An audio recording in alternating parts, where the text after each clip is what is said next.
जनवरी फरवरी में यहाँ स्कूल बंद होते हैं, लेकिन मेरा स्कूल कभी बंद नहीं हुआ। प्रधानमंत्री जी से भी आप मिले जी। कैसे व्यक्ति हैं वो? ऐसा शशि पॉल जी ने क्या कर दिया कि उनको ये अवार्ड मिला? पहाड़ी गाने ले लें, हम पंजाबी गाने ले लें, बॉलीवुड के गाने ले लें, तो मुझे लगता है कि मोर देन 50% जो है नशे को एक महिमा मंडन बच्चों के सामने कर रहे हैं कि जो भी व्यक्ति इस तरह के गाने बना रहा है, हमें उनको जो है कोर्ट में ले जाना चाहिए। ये क्या कारण है? ये बच्चा क्लासेस में टॉप कर रहा है और कॉम्पिटिटिव में फेल पूरी तरीके से। सिर्फ क्लास परफॉर्मेंस ही मायने नहीं रखती। बच्चे को अगर कोई चीज नहीं आ रही है तो हो सकता है अभिभावक दोषी हैं, हो सकता है अध्यापक की कमी है। एक समय था जब शिक्षकों की डांट थप्पड़ भी खुलेआम जो है वो लगते थे। एक अध्यापक सिर्फ पढ़ाने तक ही सीमित नहीं है, उसको क्लैरिकली भी बहुत सारी चीज़ें, या कई बार तो ये भी कहना है कि हमारे को डाकिया बना दिया जाता है कि हम डाक इधर उधर करते रहते हैं। सीबीएसई पैटर्न में जोड़ना सरकारी स्कूलों को। सर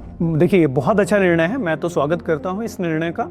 शुरू से ही ये प्रयास रहा कि मैं डिजिटल टेक्नोलॉजी को जो है अपनी बच्चों की पढ़ाई के साथ free online coaching classes start की। अभी तक लगभग हम 5000 छात्रों को हिमाचल प्रदेश के ही नहीं, पंजाब, हरियाणा, उत्तर प्रदेश और राजस्थान के बच्चे जो हैं हमारे साथ जुड़े हैं, और भी राज्यों के बच्चे जो हैं जुड़े हैं और सेलेक्ट भी हुए हैं। सरकारी स्कूलों में सिर्फ ये देखा जाता है कि अब लोअर मिडिल क्लास या बिल्कुल लोअर क्लास के बच्चे जो है वो आते हैं। क्यों शिक्षा का स्तर गिरता चला जा रहा है? अवार्ड मिलना एक सपने के सच होने जैसा है। सारे घर पे इकट्ठा हो गए थे और उन्होंने उस सेलिब्रेशन के लिए कुछ मिठाइयाँ और केक भी मंगवा लिया था। तो आते ही अवार्ड मिलना आपका जीवन का लक्ष्य पूरा नहीं हुआ है, एक नई शुरुआत है। आपके लिए नए चैलेंजेस हैं। आपको अब आपका जो कार्य है वो समाज विभाग के नज़रों में होगा, तो आपको हमेशा एक्टिव रहना पड़ेगा और लोगों के सामने एक एग्जाम्पल इस्टेब्लिश करना पड़ेगा। नमस्कार, लाइफ टाइम स्ट्रीम में आप सभी का स्वागत है। मैं हूं मनोज ठाकुर और आज के हमारे पॉडकास्ट के मेहमान बेहद ही खास है। और हमारे पॉडकास्ट में ऐसे ही मेहमान आते हैं जो हिमाचल प्रदेश में, जिन्होंने ऐसा काम किया होता है जो कहीं ना कहीं मोटिवेशन और इंस्पिरेशन हिमाचल प्रदेश के लोगों को देती है। आज हमारे साथ एक ऐसे शिक्षक मौजूद है जिन्होंने हिमाचल प्रदेश का जो सीना है वो गर्व से चौड़ा किया है। इन्हें हाल ही में राष्ट्रपति अवार्ड से सम्मानित किया गया है। नेशनल जो टीचर्स अवार्ड है उसमें एकमात्र हिमाचल प्रदेश से ऐसे टीचर थे जिन्हें ये सम्मान मिला। हम अपने इस पॉडकास्ट में स्वागत करना चाहेंगे शशि पॉल जी का। आपका लाइफ टाइम स्ट्रीम में बहुत बहुत स्वागत है। धन्यवाद। बहुत सारी बातें हैं हमारे जहन में सर, और बड़े लंबे समय से हम आपको चेज भी कर रहे थे। थोड़ा समय की व्यस्तता के चलते हम नहीं मिल पाए। बहुत बहुत बधाइयाँ आपको, राष्ट्रपति अवार्ड मिला। धन्यवाद सर। इतनी युवा उम्र में इतना बड़ा अवार्ड मिलना, क्या कहते हैं आप? सर ये अवार्ड मिलना एक सपने के सच होने जैसा है, और ये मेरे लिए ही नहीं, हमारे प्रदेश के उन सभी अध्यापकों के लिए जो अपना इस क्षेत्र में सर्वश्रेष्ठ दे रहे हैं। उनको एक लक्ष्य देता है कि अगर वो इसी तरह से कार्य करते रहें तो एक दिन उनको भी रिकॉग्नाइज किया जाएगा। और ये मेरे लिए अपने कार्य को और भी बेहतर तरीके से करने और जो है उसको ज़्यादा बड़े समुदाय और बच्चों की भलाई में काम करने के लिए नई ऊर्जा देता है। सर 14-15 साल का आपका एक्सपीरियंस है जेबीटी टीचर के तौर पर, आप सेवाएं दे रहे हैं। एक आइडियल टीचर क्या होता है और एक टीचर और बच्चे का क्या रिश्ता होना चाहिए, इस पर थोड़ी सी बातचीत करते हैं। देखिए, आइडियल टीचर वो है जो बच्चों के सामने एक आदर्श स्थापित करे, क्योंकि हमारे जो स्टूडेंट्स हैं उनके लिए टीचर एक रोल मॉडल होता है। वो देखते हैं कि हमारा अध्यापक कैसा कर रहा है, उस समाज में उस क्या व्यवहार है उनका। तो बच्चे देखते हैं कि अपने अध्यापक को, और अध्यापक को उसके लिए अपना व्यवहार संयमित रखना चाहिए, और बच्चों के सामने एक ऐसा उदाहरण पेश करना चाहिए जिसे बच्चे अपने जीवन में अपना सकें। और जहां आपने बात की कि अध्यापक और छात्र के बीच में रिश्ता कैसा होना चाहिए, तो आज के समय में चाहे बच्चे छोटे हैं, मैं प्राइमरी के बच्चों की बात करता हूं, तो हमारे पास बहुत अलग अलग तरह के बच्चे आते हैं। कईयों के घर पे बहुत सारे चैलेंजेस हैं, कोई सेपरेटेड फैमिलीज से हैं, गरीब परिवारों से हैं, कोई ड्रॉप आउट हैं। तो उनके जो एक व्यक्तित्व और व्यक्तिगत जो उनके डिफरेंसेस हैं, उनको ध्यान में रखते हुए उन्हें प्यार भी देना है, उन्हें सम्मान भी देना है। किसी के पास कमी है तो हमें उनको ऐसा फील नहीं होने देना है। तो उसके लिए हम बहुत सारे साधन जुटाते हैं, जो बच्चों को जो है इस तरह के बच्चों को हमने, अपनी स्कूल की मैं बात करूं तो हमने बच्चों के लिए स्पेशल इस तरह का स्कूल में स्टेशनरी बैंक है, उनके लिए बुक्स हैं, उनके लिए नोटबुक्स हैं, और एक सरकार का बहुत ही महत्वाकांक्षी कार्यक्रम है विद्यांजलि पोर्टल, उसके लिए भी हमने ऐसे बच्चों के लिए जो है यूनिफॉर्म्स, बैग्स और भी बहुत सारी जो सुविधाएं हैं उनको जुटाने का प्रयास किया है, जिससे वो बच्चे ऐसा ना फील करें कि वो किसी अलग बैकग्राउंड से हैं या बाकी बच्चे किसी और जो है अलग स्तर से हैं। तो मुझे लगता है हमारा जो व्यवहार है बच्चों के साथ रिश्ता है कि अगर हम उन्हें समझ पाएं तो ज़्यादा बेहतर हो पाता है। समझदारी का रिश्ता जी, हम कह सकते हैं इसको। सर, मैं यही अब प्रश्न आपसे पूछने वाला था कि ये उपलब्धि एक अपने आप में बहुत बड़ी उपलब्धि है। शायद इससे बड़ा सम्मान शिक्षक के लिए मुझे नहीं लगता कि कुछ और होगा, कि राष्ट्रपति आपको अवार्ड दे रहे हैं, बच्चे तो आपको रोज़ सम्मानित करते ही हैं, लेकिन ऐसा शशि कौल जी ने क्या कर दिया कि उनको ये अवार्ड मिला? क्या क्या ऐसे काम आपने किए, क्या क्या आप करते हैं? सुनने में आया है कि आप कुछ अलग हट करके, सिर्फ पढ़ाई ही नहीं, उससे अलग हट करके कुछ बच्चों के लिए काम करते हैं, डिजिटल इनोवेशन, तरह तरह की चीज़ें। तो उस पर थोड़ा सा बताएं आप कि कैसे एक टीचर को इतना बड़ा सम्मान मिलता है। सर देखिए, जब से मैंने जॉब स्टार्ट की तो हमें शुरू से ही ये प्रयास रहा कि मैं डिजिटल टेक्नोलॉजी को जो है अपनी बच्चों की पढ़ाई के साथ उसको इंटीग्रेट कर पाऊँ। और मैंने जब जॉब स्टार्ट की तो मैं जिस स्कूल में था वो, मैं वहाँ पे लगभग शुरू के 4 साल जो है वहाँ पे as a single teacher school मैंने काम किया। तो बहुत सारे चैलेंजेस थे। आपके पास 5 कक्षाएं हैं और बच्चे हैं, तो उनको एक साथ पढ़ाना, तो उसके लिए मैंने टेक्नोलॉजी को इंटीग्रेट किया।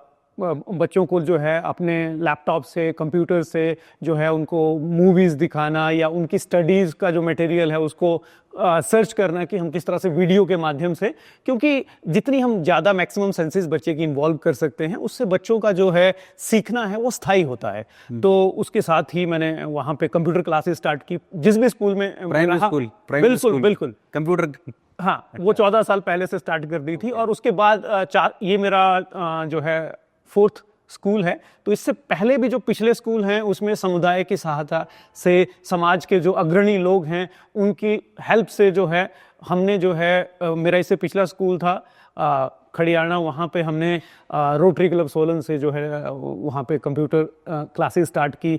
और जो ये मेरा स्कूल है तो यहाँ हमने जो है एक बद्दी से है, हेट्रो लैब्स नाम की कंपनी है, उनसे जो है हमने 10 कंप्यूटर्स की एक कंप्यूटर लैब इस्टेब्लिश की है स्कूल में, जिसमें बच्चे बहुत अच्छा सीख रहे हैं और जो बेसिक स्किल्स हैं उनमें निपुण हो रहे हैं। और जहां आपने बात की तो पिछले जब से कोविड का समय आया तो ऑनलाइन क्लासेस एक रियलिटी बनी हमारे लिए। उससे पहले हम भी उतना ऑनलाइन क्लासेस के बारे में ना ही सोचा, ना ही हमें ज़रूरत थी।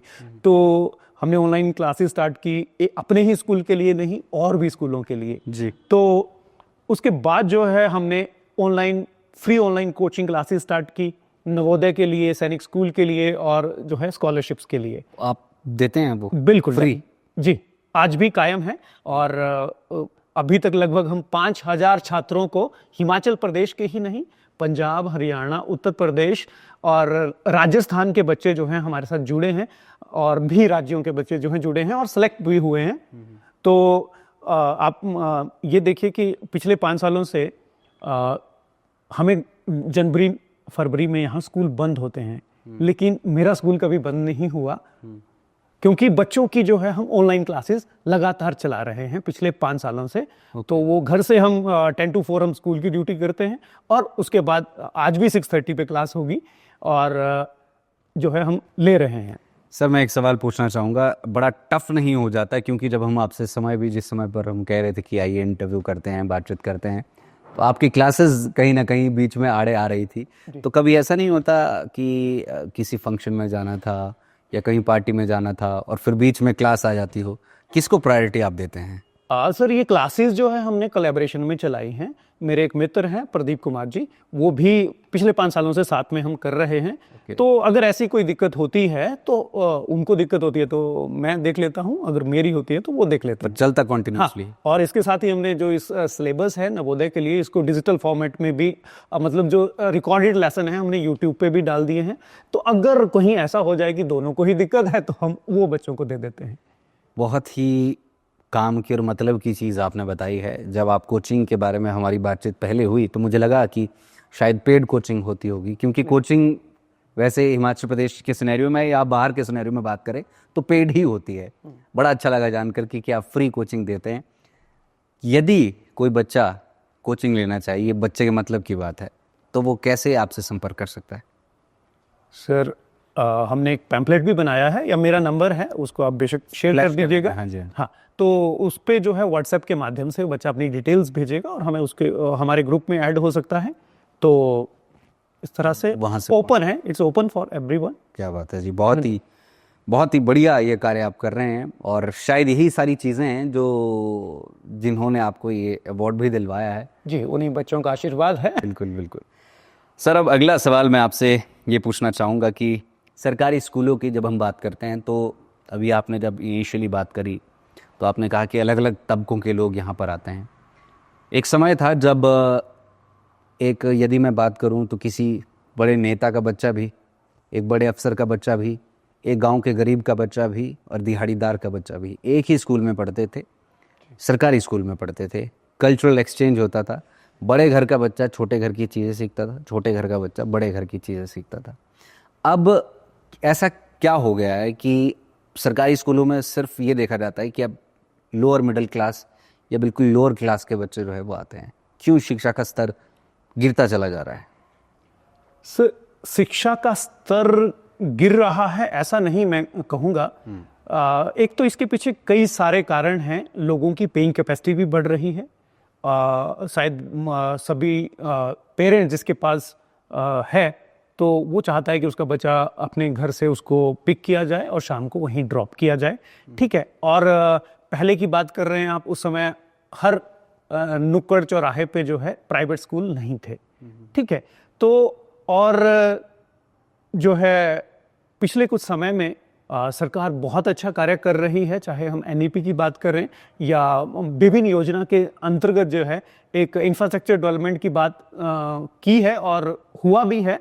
आज हमारे पास सरकारी स्कूलों में बहुत अच्छी सुविधाएं हैं और जो है पेरेंट्स, इस साल मैं अपने स्कूल की बात करूं तो हमारे पास जो है 12 बच्चे जो है प्राइवेट स्कूल छोड़कर सरकारी स्कूल में एडमिट हुए हैं और लगभग 15 परिवार ऐसे हैं जो स्पेशली रूम लेकर जो है वहां पे रह रहे हैं कि हम बच्चे को इस स्कूल में पढ़ाना चाहते हैं। लेकिन आपको नहीं लगता सर कि बीच में शायद एक गैप आया था जी, जब सरकारी स्कूल का बच्चा एकदम से प्राइवेट की तरफ हो गया? जी, अब धीरे धीरे सरकारें जागी है फिर से, जी, कह रही हैं कि हम ये करेंगे या अलग अलग तरह की स्कीमें हैं। जी। आप मानते हैं बीच में हल्का सा गैप आया था? जी बिल्कुल मानते हैं। और ऐसा है कि देखिए मैं आपको एक रियलिटी बताऊं तो सरकार और विभाग ही प्राइवेट स्कूलों को भी एफिलिएशन देता है। मेरा जो स्कूल है अभी प्रेजेंटली उसके आधा किलोमीटर के दायरे में 3 प्राइवेट स्कूल हैं। ठीक है। तो सरकार ने ही खोले हैं और इसमें जो भी समाज की जरूरत है, लोगों की, लोग क्या चाहते हैं अपने बच्चों के लिए, तो उन्हें चुनने का अधिकार है। लेकिन मैं विश्वास करता हूं कि धीरे धीरे जो है वो व्यक्ति जो है, वो जो समाज है, वो वापस सरकारी स्कूलों की तरफ आएगा। और जहां रही बात, आप सिर्फ स्कूलों की ही बात क्यों करते हैं, आप कोई ये बात क्यों नहीं करते कि सरकारी बस में लोग सफर क्यों जो है प्राइवेट बसों में क्यों सफर करते हैं? क्या हमारे ट्रांसपोर्ट में दिक्कत है? या लोग सरकारी अस्पताल में ही जो है इलाज क्यों नहीं करवाते? बड़े लोग इलाज के, हाँ, या प्राइवेट हॉस्पिटल में वो लोग क्यों जा रहे हैं? तो ये हर किसी का एक पेइंग कैपेसिटी है और जो है लोगों को लगता है, हालांकि जब चाहे हम अस्पतालों की बात करें, जब वो प्रॉब्लम जो है हाई उस पर चली जाती है तो एट द एंड वो लोग गवर्नमेंट हॉस्पिटल में ही आते हैं, पीजीआई में आते हैं, आईजीएमसी में जाते हैं जी। ठीक है। तो ये अपना अपना दृष्टिकोण है चीज़ों को लेने का। जी। तो मतलब ऐसी समस्या वाली कोई बात नहीं है। चलिए, इसके बाद अब अवार्ड पर थोड़ी सी बातचीत करते हैं। जिस दिन अवार्ड की घोषणा हुई या जिस दिन आपको पता लगा, अवार्ड तो बाद में मिला, जिस दिन पता लगा उस दिन क्या रिएक्शन था? क्या सपना लग रहा था या सच लग रहा था? आसपास के जो लोग थे उनका किस तरीके का जो है वो रिएक्शन रहा जब पता लगा कि आपको राष्ट्रपति अवार्ड देंगे? सर, जैसा कि मैंने पहले ही आपको बताया कि इस साल जो है मैंने अप्लाई किया था, तो मुझे उम्मीद नहीं थी कि मुझे इस अवार्ड के लिए चुना जाएगा। और जिस दिन ये रिजल्ट आया तो डेफिनेटली बहुत गौरवान्वित करने वाले वो क्षण थे। दिल खोल के बताएं, क्या कर रहे थे आप उस टाइम जब आपको पता लगा कि आपका अवार्ड मिलने वाला है? मैं स्कूल में था सर, बच्चों को पढ़ा रहा था। और हालांकि उन्होंने कहा था कि आप उस पर अप टू डेट रहें, लेकिन मुझे जो है हमारे डिपार्टमेंट की तरफ से ही कॉल आई पहली कि आपका चयन जो है राष्ट्रीय शिक्षक पुरस्कार के लिए हुआ है। और उसके बाद जो है जो भी हमारे मित्र हैं और जो मैं ये कॉल्स का जो है दौर चलता रहा। जब कॉल आई आपको, फिर आपने क्या किया? जैसे ही कॉल काटा उसके बाद क्या किया? मैंने अपने जो कलीग्स थे उनके साथ शेयर की। और अध्यापक हूं तो संयमित व्यवहार तो रखना पड़ता है। और उसी तरह से लड्डू दिल में खुशी है। हाँ, वो मिठाई हमने मंगवाई, बच्चों को बांटी, अपने अध्यापक साथियों को बांटी, क्योंकि बच्चों को सबसे पहले है, क्योंकि उन्हीं की वजह से जो भी हैं हम उन्हीं की वजह से। शायद बच्चों को ये अनुभूति भी नहीं हुई होगी उस समय पर कि कितना बड़ा अवार्ड आपके टीचर को मिलने वाला है। जी डेफिनेटली। उसके बाद मीडिया ने उसको कवर किया और जब 5 सितंबर को जो है बच्चों ने उस कार्यक्रम को देखा और उन्हें सही मायने में उन्हें महसूस हुआ कि आदरणीय जो है राष्ट्रपति महोदय जो है वो सम्मान दे रहे हैं, तो आज उनके लिए भी गर्व का क्षण है कि हमारे जो अध्यापक हैं उन्हें जो है राष्ट्रपति जी द्वारा सम्मानित किया गया है। मैं उस क्षण के बारे में भी बात करूंगा, लेकिन उससे पहले स्कूल की बात तो स्कूल में रही, उसके बाद आप घर आए होंगे। जी। तो आपने घर में पहले ही बता दिया होगा कि दिन में फ़ोन करके बता दिया होगा। जी। फिर घर में कैसे स्वागत हुआ? घर पे जो भी मेरे आस पड़ोस के लोग थे वो सारे घर पे इकट्ठा हो गए थे और उन्होंने उस सेलिब्रेशन के लिए कुछ मिठाइयाँ और केक भी मंगवा लिया था। तो आते ही वो किया गया। थाली से स्वागत हुआ? कुछ ऐसा भी हुआ? खुल के बताइए। नहीं, ऐसा तो नहीं हुआ। लेकिन जो थाली ही उसका या जो है वही माध्यम नहीं, दिलों में खुशी हो और वही एक बड़ी बात होती है। जी। तो उस रात तो आपको नींद भी शायद अच्छे से ना आई हो? हाँ, नींद तो एक्चुअली कॉल्स बहुत लंबे समय तक चलती रही, 10-11 बजे तक। और फोन पे काफी बिजी रहा, हालांकि नींद तो आ गई, नींद आ जाती। क्या बात है। एक शिक्षक सब चीज़ें बैलेंस रखता है, तो खुशी गम सब कुछ बैलेंस। अच्छा, अब उस पॉइंट पर आते हैं कि जब आपको अवार्ड दिया जा रहा था, हमने भी वो वीडियोस देखे, लाइव टाइम्स टीवी पर भी वो चले, बहुत सारे मीडिया हाउसेस पर चले, सब बधाइयाँ दे रहे थे। वो क्या क्षण थे उस समय पर? बड़ी बड़ी पर्सनैलिटीज़ आपके बिल्कुल साथ बैठी हैं, एक बहुत बड़ी पर्सनैलिटी आपका इंतज़ार कर रही है कि आप आएँ और अवार्ड लिए, तालियां बज रही है, आपका नाम लिया जा रहा है, प्रदेश का नाम लिया जा रहा है। उस क्षण को थोड़ा सा बताएं कि वो क्या क्षण था? नर्वसनेस थी या क्या था? एक्साइटमेंट थी? उन चीज़ों पर थोड़ी सी बात करते हैं। सर, जैसे कि लाइक ड्रीम कम्स ट्रू, तो वैसी स्थिति थी और बहुत अच्छा लगा। मतलब मैंने आपको पहले ही कहा कि एक सपने के सच होने जैसा है उन आदरणीय जो है राष्ट्रपति महोदय के सामने खड़े होना, वो सम्मान पाना, और इसके साथ ही जो हमारे देश के और अध्यापक थे जो इस अवार्ड के लिए चुने गए थे, उनके कामों को जानना, उनसे मिलना और अपने अपने क्षेत्र में, अपने एरिया की, अपने प्रदेश की अलग अलग चुनौतियां हैं, उनको उन्होंने किस तरह से पार पाया, फिर उसके बाद प्रधानमंत्री जी से मिलना, ये सब एक लाइफ टाइम अचीवमेंट है और मुझे लगता है कि ताउम्र याद रहेगी और इसको हम जीते भी रहेंगे। जी। तो प्रधानमंत्री जी से भी आप मिले? जी। कैसे व्यक्ति हैं वो? बहुत ही अद्भुत और एक ऊर्जावान व्यक्तित्व है। उनसे मिलना, शायद उससे पहले जितना हमने उन्हें देखा था, तो इतने बिजी शेड्यूल में और हर समय जो है इतना एक्टिव दिखना और चीज़ों को जो है लोगों के सामने रखना, वो एक बहुत ही उनकी काबिल तारीफ जो है व्यक्तित्व है। और उन्होंने स्पेशली ये कहा कि ये अवार्ड मिलना आपका जीवन का लक्ष्य पूरा नहीं हुआ है, एक नई शुरुआत है, आपके लिए नए चैलेंजेस हैं। आपको अब आपका जो कार्य है वो समाज विभाग के नज़रों में होगा, तो आपको हमेशा एक्टिव रहना पड़ेगा और लोगों के सामने एक एग्जाम्पल इस्टेब्लिश करना पड़ेगा। और तो हम उनके जो है दिए गए निर्देश हैं, सपने जो उन्होंने दिए हैं कि उनकी क्या अपेक्षा है हम अध्यापकों से, उनको पूरा करने के लिए प्रयास कर रहे हैं।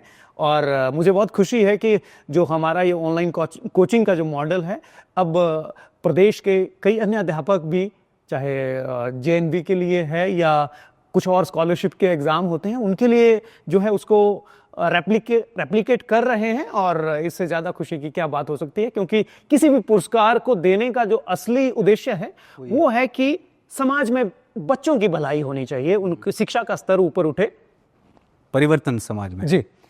तो आपके जहन में ये आया होगा जब आप प्रधानमंत्री मोदी जी से मिले कि ये इतनी बड़ी पर्सनैलिटी ऐसे ही नहीं बन गए, कुछ तो बात है इनमें, जी, है ना? बिल्कुल ऐसा लगता है जब उस तरह के व्यक्तित्व से मिलते हैं, जैसे हम आपसे मिल रहे हैं, कि आपको ये पुरस्कार यूं ही नहीं मिल गया, उसके पीछे की मेहनत और जो लगन रही है वो बड़ी इम्पॉर्टेंट है। अच्छा, अवार्ड जब आपको मिला सर, तो आसपास के लोगों का बिहेवियर कुछ चेंज हुआ, कलीग्स का, प्रिंसिपल का, या हेडमास्टर का, या रिश्तेदारों का? डेफिनेटली जब आपको कोई रिकॉग्निशन मिलती है आपके कार्यों को, तो आपके द्वारा कही जा रही बात, आपके द्वारा किए गए कार्यों को जो है एक अलग नज़रिए से देखा जाता है। चाहे वो आज आपने मुझे यहाँ बुलाया जी, तो आज से पहले तो नहीं बुलाया, बिल्कुल, बिल्कुल। ठीक है, तो ये उस अवार्ड के ही कारण है, ठीक है, काम तो हम पहले भी कर रहे थे, तो वो समाज विभाग और का नज़रिया है। और अब ये है कि हमें किसी जो है सोशल पर्सनैलिटी है, कोई ऐसा व्यक्ति है जिससे हमें अपने स्कूल के लिए सहायता लेनी है, वो आसान हो गया, ठीक है। कहीं विभाग से हमें कोई सहायता चाहिए, वो आसान हो गया, तो ये इसके साथ। बिल्कुल सही बात। अच्छा, आप जब पहले बात कर रहे थे कि जैसे आप कंपनीज के साथ टाई अप करते हैं, तो आप खुद ही इनिशिएट करते हैं? जैसे आपने 10 कंप्यूटर्स के लिए कहा कि 10 कंप्यूटर्स दीजिए हमें, तो आप कंपनीज से खुद बात करते हैं? सर, इसके पीछे एक छोटी सी स्टोरी है। एक कंपनी के एम्प्लॉय थे, उनका बच्चा हमारे साथ ऑनलाइन कोचिंग में जुड़ा, और उस बच्चे की सिलेक्शन भी हुई नवोदय के लिए। तो उन पेरेंट का जो है कॉल आई कि ऐसे ऐसे करके मैं यहाँ काम करता हूँ और बहुत खुशी की बात है कि जो है मेरा बच्चा सिलेक्ट हो गया है, तो मैं आपकी क्या हेल्प कर सकता हूँ। तो वो चाह रहे थे कि वो मॉनेटरी उसमें हेल्प करें आपकी, कि आप इतना खर्चा करते हैं इन कोचिंग क्लासेस के लिए, तो लेकिन वो तो हमें नहीं चाहिए थी। तो उन्होंने बताया कि फिर हमने बात किया कि आप इतनी बड़ी इंडस्ट्रियल एरिया में रहते हैं, क्या कुछ ऐसा हो सकता है कि हमारे स्कूलों को आप कुछ कंप्यूटर्स उपलब्ध करवा पाएँ। मैंने अपेक्षा की थी कि 3-4 अगर मिल जाएं तो हमारे लिए पर्याप्त होगा, लेकिन मैंने रिक्वेस्ट दी थी हमने 10 कंप्यूटर्स के लिए, और उन्होंने उसे सहज स्वीकार कर लिया। तो ये एक बड़ी जीत थी हमारी। क्या बात है जी, बहुत बढ़िया। सर, इस अवार्ड के, जो आपको नेशनल अवार्ड राष्ट्रपति जी से मिला है, इस अवार्ड के आपके लिए क्या मायने हैं, और इसके वैसे, मतलब मैं वैसे बात नहीं कर रहा हूँ, वैसे इसके एक्स्ट्रा क्या फ़ायदे हैं? सर, मेरे लिए मायने ये है कि मेरे को एक जो भी कार्य हम अभी तक हम कर रहे हैं उसको करने के लिए एक नई ऊर्जा मिली है, और एक रिस्पॉन्सिबिलिटी है कि अब जो है समाज के सामने अपने जो अध्यापक फ्रेटर्निटी है उनके सामने कुछ और नया क्या कर सकते हैं हम, कैसे हम अपने प्रदेश के जो है शिक्षा के स्तर को जो है बेहतर बना सकते हैं, कैसे अपने सरकारी स्कूलों को और बेहतर बना पाएं, ये इस तरह से देखता हूँ। सर, कभी आपने स्टेट जो अवार्ड्स होते हैं उनके लिए भी कभी अप्लाई किया था? इस वर्ष अप्लाई किया था। ओके, हाँ जी। चलिए, बहुत बढ़िया। स्टेट की जगह नेशनल, क्या बात है, ये अपने आप में एक बहुत बड़ी बात है जी। इस स्टेट वालों को थोड़ा इस पर विचार करना चाहिए कि आप स्टेट वाले कंसिडर नहीं कर रहे हैं उस चीज को, और नेशनल वाले इतने बड़े लेवल पर कंसिडर हो रही है? नहीं नहीं, कंसीडर हो गया था सर। अच्छा, फिर वो, हाँ, फिर जब नेशनल के लिए चयनित हो गया तो उसके बाद जो है स्टेट मैं अपने अथॉरिटीज शब्द वापस लेता हूँ। स्टेट अथॉरिटीज ने जो है उसके लिए एक विड्रॉल के लिए जो है मैंने एप्लीकेशन दे दी कि मुझे नेशनल के लिए चयनित हो चुका हूँ। और पहली बार ही आपने अप्लाई किया था? हाँ, नेशनल के लिए मैंने सेकंड टाइम किया था और स्टेट के लिए पहली बार किया था। ओके, क्या बात है, बहुत बढ़िया जी। सर, आप जैसे लोग जब मिलते हैं, आप जैसे शिक्षक जब मिलते हैं, तो जब माँ बाप या बच्चे भी इस पॉडकास्ट को, इंटरव्यू को देखेंगे, आज के बच्चे नशे की गिरफ्त में बहुत ज़्यादा है। चिट्टा जैसा नशा, भयंकर नशा बहुत ज़्यादा फैल रहा है। एक शिक्षक के तौर पर आप क्या राय देना चाहते हैं कि कैसे इस नशे से बचा जाए, कैसे इससे दूर रहा जाए? सर देखिए, इसमें जहाँ तक हम सिर्फ प्रभाव देख रहे हैं कि क्या हो रहा है, बच्चे क्यों नशे की तरफ जा रहे हैं, नशे कर रहे हैं, लेकिन अगर हम कारण की तरफ जाएं तो ज़्यादा बेहतर होगा कि हम एक अभिभावक के रूप में बच्चे के सामने क्या परोस रहे हैं। हमारे घर में शादी होती है, कोई पार्टी होती है, तो वो नशे के बिना अधूरी हो रही है हमारे समाज में। हमारे, चाहे हम अपने पहाड़ी गाने ले लें, हम पंजाबी गाने ले लें, बॉलीवुड के गाने ले लें, तो मुझे लगता है कि मोर देन 50% जो है नशे को एक महिमा मंडन बच्चों के सामने कर रहे हैं। तो एक टीनेज जो बच्चा है उसके लिए तो वही, जब हम उसके लिए इतना ज़्यादा उस नशे को इंटरेस्टिंग बना देते हैं, एक बच्चे को एक अचीवमेंट के रूप में दिखा देते हैं, तो बच्चा स्वाभाविक रूप से जाएगा। और जहाँ तक अगर कोई बच्चा चला गया है तो मुझे लगता है कि आज के समय में सबसे बड़ी जिम्मेवारी हम अभिभावकों की है कि हम बच्चों को देखें कि हमारे बच्चे क्या कर रहे हैं, अपने व्यवहार को देखें कि हम, अगर मैं नशा कर रहा हूँ तो मैं अपने बच्चे को कैसे रोकूंगा। ठीक है। और उसके बाद है कि अगर मान लो ऐसा हो भी गया है तो हमें बच्चे को सपोर्ट करना है, उसको जहाँ भी काउंसलर से कोई हेल्प चाहिए, समाज में वो बच्चे जो हैं, बच्चों को जो है हम खेलों से जोड़ें, और सोशल मीडिया है, किताबें हैं। आज के समय में हम बहुत ज़्यादा, एक बड़ा कारण जो मैं देखता हूँ एक अभिभावक के रूप में, कि हम जो है, जब तक बच्चा हमारे पास है, चाहे वो 10th कर रहा है, +2 कर रहा है, तो हम बच्चे का माहौल जो है इतना सीमित कर रहे हैं, उसका दायरा, कि बच्चे को सिर्फ पढ़ाई ही उसके लिए सब कुछ है। ठीक है। और जैसे ही वो बच्चा उन पेरेंट्स के उस गिरफ्त से बाहर निकलता है, फिर उसे तो उसे समझ नहीं आता है कि उसे करना क्या है। तो उसके लिए तो बहुत सारी, अब मैंने बात की कि हमारा जो मीडिया है, हमारी जो सॉन्ग्स हैं, मूवीज़ हैं, वो उसको बहुत ज़्यादा इंटरेस्टिंग बना रही है। तो बच्चा उसको समझ नहीं पा रहा है। तो हमें, मुझे लगता है कि ऐसे गानों को भी बैन करना चाहिए और एक कदम उठाना चाहिए हमारे सरकारों को भी, कि जो भी व्यक्ति इस तरह के गाने बना रहा है, हमें उनको जो है कोर्ट में ले जाना चाहिए।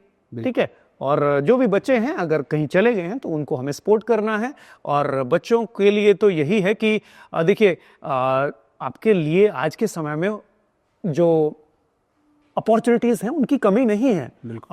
आज से 10 साल पहले, 20 साल पहले ऐसे बहुत सारे करियर थे जो आज के समय में एग्जिस्ट करते हैं, उस समय हमारी सोच में भी नहीं थे। ठीक है। आप सोशल मीडिया इन्फ्लुएंसर्स ले लीजिए, पहले कोई नहीं थी ऐसी बात। तो आपके अंदर कोई काबिलियत है तो हर एक प्रतिभा का सम्मान आज के समय में हो रहा है, तो आप उस प्रतिभा को निखारिए। बिल्कुल सही बात कही आपने।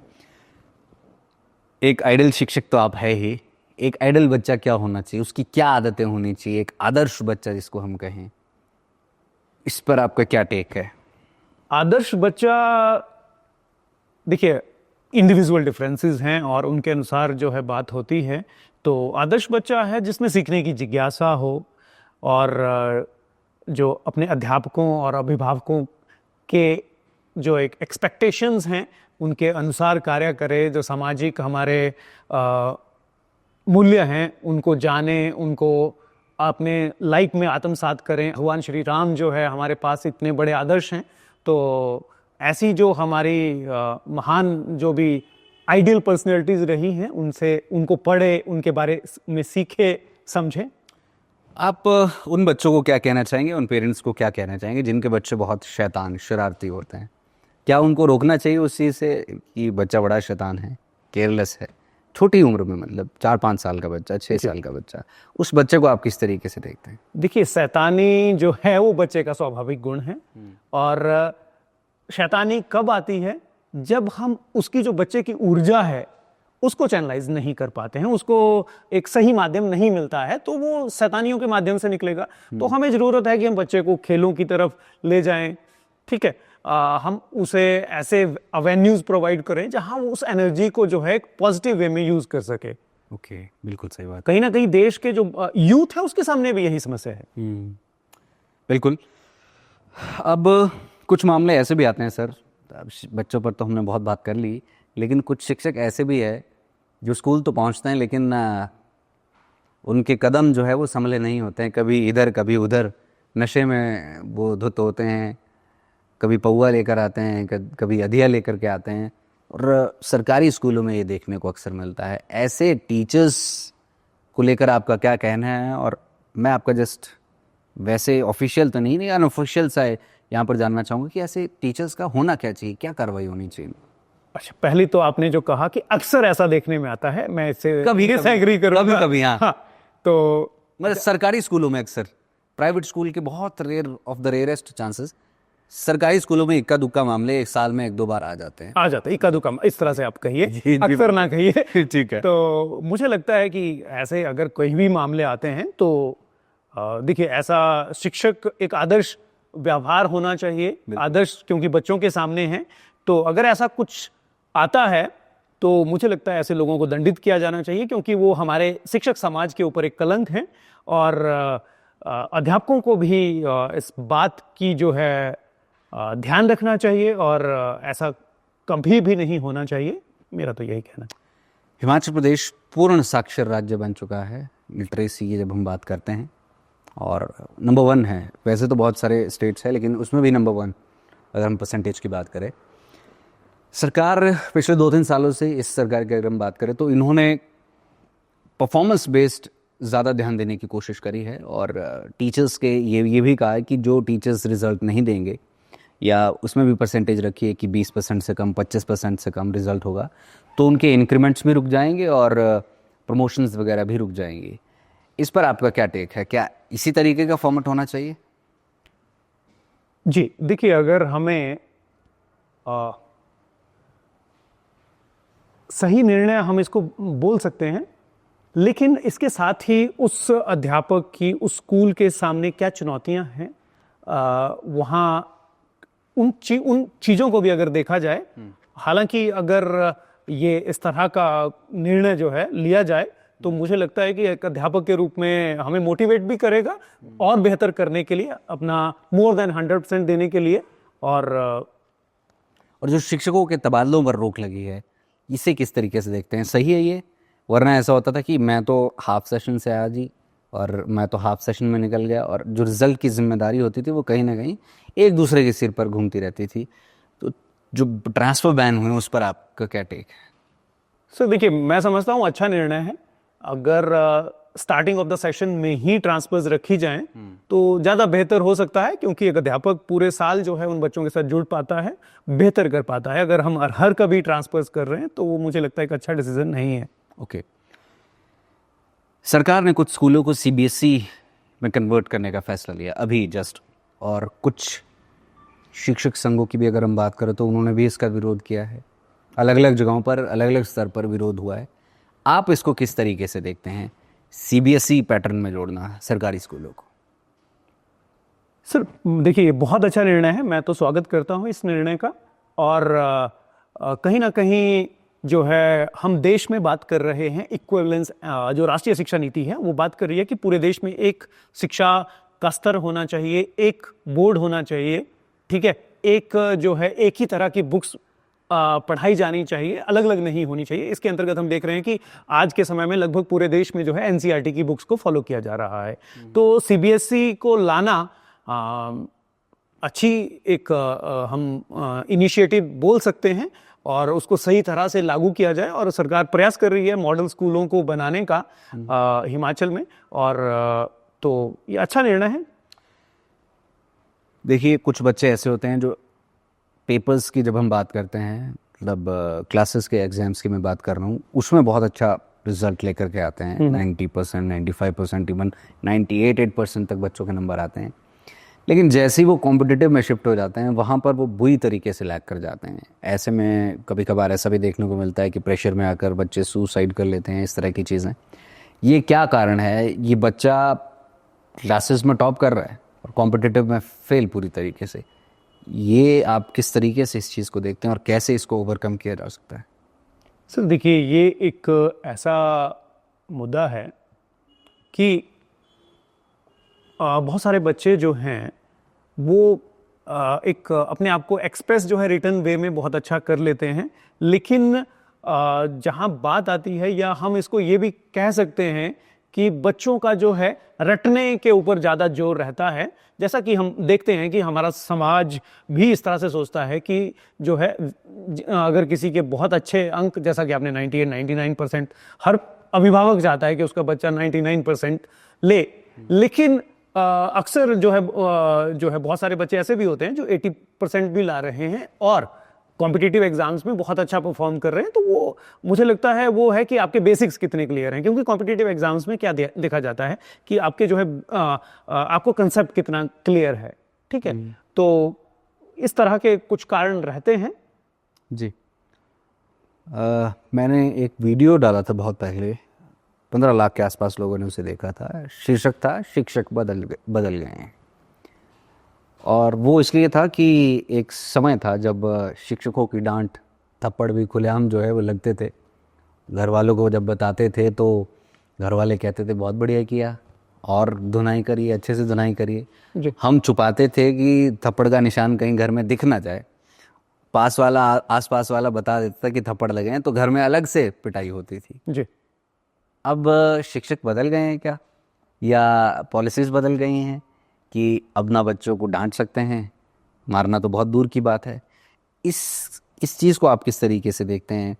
कितनी इम्पोर्टेंट है या इम्पोर्टेंट नहीं है कि अब सिनेरियो पूरा चेंज हो चुका है? सिनेरियो चेंज हो चुका है, इसके पीछे जो है विभाग भी है और अध्यापकों को भी जो है समय समय पर इसके लिए ट्रेन भी किया जाता है कि जो एक हम बात करते हैं कॉर्पोरल पनिशमेंट की, वही एक माध्यम नहीं है बच्चे को सुधारने का। आप बात कर रहे हैं जिस सिस्टम में हम पढ़े हैं, तो हम देखते थे कि हमारे साथ बहुत सारे बच्चे ऐसे थे जिनको शायद पढ़ाई उनके लिए उतना नहीं थी माध्यम। ठीक है, वो पढ़ने में उतने अच्छे नहीं थे, तो डांट पड़ी या वो फेल हो गए तो उन्होंने स्कूल छोड़ दिया। ठीक है, उस समय क्या था कि 100 बच्चे अगर फर्स्ट क्लास में होते थे तो 40-50 ही 10th करते थे। ठीक है, तो लेकिन आज के समय में ऐसा है कि 100 बच्चे अगर स्टार्ट करते हैं तो जो है RTE के अंडर जो है वो ऑलमोस्ट 100 ही जो है वो 8th क्लास क्लियर करते हैं। तो और अब मुझे लगता है हम ये भी समझे हैं कि सिर्फ क्लास परफॉर्मेंस ही मायने नहीं रखती। आज के समय में हमारी सरकार, हमारी नीतियां जो है स्किल इंडिया की बात कर रही हैं, तो सिर्फ एक जो है क्लासरूम असेसमेंट में या जो हमारा एनुअल असेसमेंट होता है उसमें बहुत अच्छा स्कोर ही किसी की प्रतिभा का सही मानक सूचक नहीं है। तो हमें जो है और भी बहुत सारी, एक बच्चा स्कूल सिर्फ पढ़ने के लिए ही नहीं आता है, वो और भी बहुत सारी चीज़ें सीखता है, समाज में रहना सीखता है, समाज में कल को उसको कैसे रहना है। अगर हम वो उस सिस्टम से बाहर हो जाता है तो उसकी जो है हमने उस जो सिस्टम है उसमें आने से उसको रोक दिया। ठीक है, तो कई बार हमने ये भी देखा है कि बच्चा 4th क्लास तक तो नहीं पढ़ रहा था, वो उतना अच्छा नहीं कर रहा था, लेकिन जैसे ही वो 5th में गया और एकदम से उसमें कुछ चेंजेस आए और अब उसके जो है एकेडमिक्स भी बहुत अच्छे हो गए हैं और बाकी उसमें जो है स्पोर्ट्स हैं उनमें भी बहुत अच्छा कर रहा है। तो बच्चों में परिवर्तन आ रहे हैं, अध्यापक भी इसके लिए तैयार हैं और आज के समय में माहौल बदल चुका है। तो मतलब उस समय पर जो होता था वो ठीक नहीं था एक तरीके से? जी, ठीक नहीं था, क्योंकि किसी भी बच्चा तो बच्चा है ना से, तो बच्चे को अगर कोई चीज़ नहीं आ रही है तो हो सकता है अभिभावक दोषी हैं, हो सकता है अध्यापक की कमी है, तो हमें उन कमियों को दूर करना है और हमें बच्चे को मोटिवेट करना है सो दैट कि वो और बेटर कर पाए, ना कि हमें उसको डिस्करेज करना है कि वो। बिल्कुल सही बात, मोटिवेट। और तभी सर आज का ये जो इंटरव्यू है वो भी बहुत सारे बच्चों को मोटिवेट करने के लिए, बहुत सारे पेरेंट्स को भी मोटिवेट करने के लिए, क्योंकि हमने कुछ प्रश्न भी इस तरीके से ही रखे हैं कि जिससे पेरेंट्स को भी सीख मिले, बच्चों को भी सीख मिले। मुझे लगता है कि अध्यापकों को भी इससे ज़रूर सीख मिलेगी, क्योंकि कुछ अध्यापकों का शायद पर्सपेक्टिव ये भी रहता है कि थोड़ा बहुत तो जो है वो मार कुटाई ना या डांट फटकार जो है वो ज़रूरी होती है, तो शायद वो भी इससे जो है वो कुछ ना कुछ यहाँ पर ज़रूर सीखेंगे। छोटे छोटे बच्चों को आप पढ़ाते हैं सर, 1 से 5वीं की कक्षा के बच्चों को पढ़ाना सबसे मुश्किल होता है, क्योंकि वो नर्सरी है, बिल्कुल बेसिक्स है, क्योंकि वो अगर बेसिक स्ट्रांग हुआ तो आगे बच्चा स्ट्रांग होता है। क्या स्ट्रेटेजी रहती है आपकी, किस तरह से आप बच्चे को पढ़ाते हैं, किस तरह से बच्चे को तैयार करते हैं? देखिए, अध्यापक के लिए सबसे पहले जो सबसे जरूरी है वो है बच्चों को जानना, बच्चों को समझना और बच्चों से जुड़ना। तो जब आप बच्चों के साथ जुड़ जाते हैं, उनको समझना शुरू कर देते हैं, तो मुझे लगता है चीज़ें आसान हो जाती हैं। आप बच्चों के स्तर पर जब अपने आप को रख पाते हैं, तो मुझे तो कभी इस तरह के चैलेंजेस नहीं आए हैं। हाँ, बच्चे कुछ जो हैं सीखने के अलग अलग तरीके हो सकते हैं, बच्चे उनसे अलग अलग माध्यमों से सीखते हैं, तो वो प्रयास हम करते हैं। तो मैं ये जानना चाह रहा हूँ कि आप वीडियोस के माध्यम से भी बच्चों को पढ़ाते हैं, जैसे आपने कहा, तो किस तरह से, प्रोजेक्टर पे पढ़ाते हैं या लैपटॉप पर या कंप्यूटर पर, किस तरीके? सर देखिए, अब वही बात है कि सरकारी स्कूलों के बारे में आपने बात की, तो हमारे ऑलमोस्ट बहुत सारे जो स्कूल हैं उसमें जो है आपको प्रॉपर, हमारे स्कूल में वाईफाई की भी फैसिलिटी है। हमारे स्कूल में जो है 2 आईसीटी क्लासरूम भी हैं, ठीक है।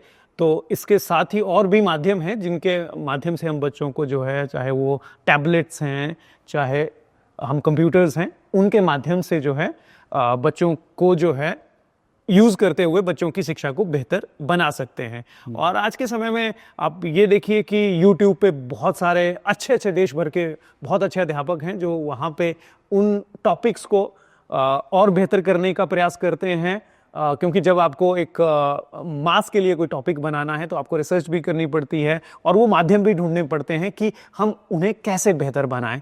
तो हम होल हार्टेडली उनकी भी हेल्प लेते हैं और बच्चों को भी जो है अलग अलग शिक्षकों से, और ऐसा ना हो कि मेरे जैसे शिक्षक से या जो उनको डेली उनके सामने आ रहा है उससे बोर हो जाएं, तो अलग अलग लोगों से सीखने का अवसर मिलता है, तो अच्छा सीखते हैं। बिल्कुल। अच्छा, एक सवाल मेरे जहन में है, पूछना नहीं चाह रहा था, एकदम से क्लिक कर गया। बहुत सारे टीचर्स से जब हमने बातचीत करी तो उनकी एक ये भी कंप्लेंट रही है अक्सर सरकार से कि क्लरिकल वर्क बहुत ज़्यादा हो जाता है जी। क्या ऐसा कुछ सिनेरियो है इन रियल टर्म्स, अगर हम बात करें? एक अध्यापक सिर्फ पढ़ाने तक ही सीमित नहीं है, उसको क्लरिकली भी बहुत सारी चीज़ें, या कई बार तो ये भी कहना है कि हमारे को डाकिया ही बना दिया जाता है कि हम डाक ही इधर उधर करते रहते हैं जी। ये प्रॉब्लम्स आती हैं ऑन ग्राउंड? सर देखिए, हमारे स्कूलों में जो है अध्यापकों की कमी तो है। हमारे स्कूल में हमारे जो है राज्य में इस समय लगभग 3000 से ज़्यादा ऐसे प्राइमरी स्कूल हैं जहां केवल एक अध्यापक है। तो और जो भी आपको डॉक्यूमेंटेशन है या डाक जिसको आप बोलते हैं, तो वो भी समय समय पर इंफॉर्मेशन सरकार को और विभाग को देनी पड़ती है। तो डेफिनेटली जहाँ पे एक अध्यापक है वहाँ पे इस तरह की चुनौतियाँ ज़्यादा हैं, लेकिन जहाँ एक से ज़्यादा है तो वहाँ लोग मिलजुल के उस काम को कर लेते हैं और ठीक रहता है। इस पूरे पॉडकास्ट में से जो एक चीज़ मुझे सीधे तौर पर समझ आई, वो ये समझ आई कि शशि पॉल जी बड़े ही पॉजिटिव किस्म के इंसान हैं और पॉजिटिव किस्म के शिक्षक है, और अच्छा लगता है ऐसा जब इस तरह के व्यक्ति समाज को शिक्षित करते हैं, उन्हें जो है वो ज्ञान बांटते हैं। आपने अपना कीमती समय हमारे साथ साझा किया, आपका बहुत बहुत धन्यवाद। और अंत में जाते हुए बच्चों के लिए आपका क्या संदेश है वो जानना चाहेंगे।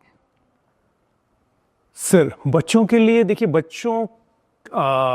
बच्चे आज के समय में मुझे जो एक लगता है कि बच्चों के अंदर अगर जिज्ञासा है तो उनके लिए साधनों की कमी नहीं है, और बच्चों को ये समझना बहुत ज़रूरी है कि सिर्फ किताबें और सोशल मीडिया तक ही ये दुनिया नहीं है।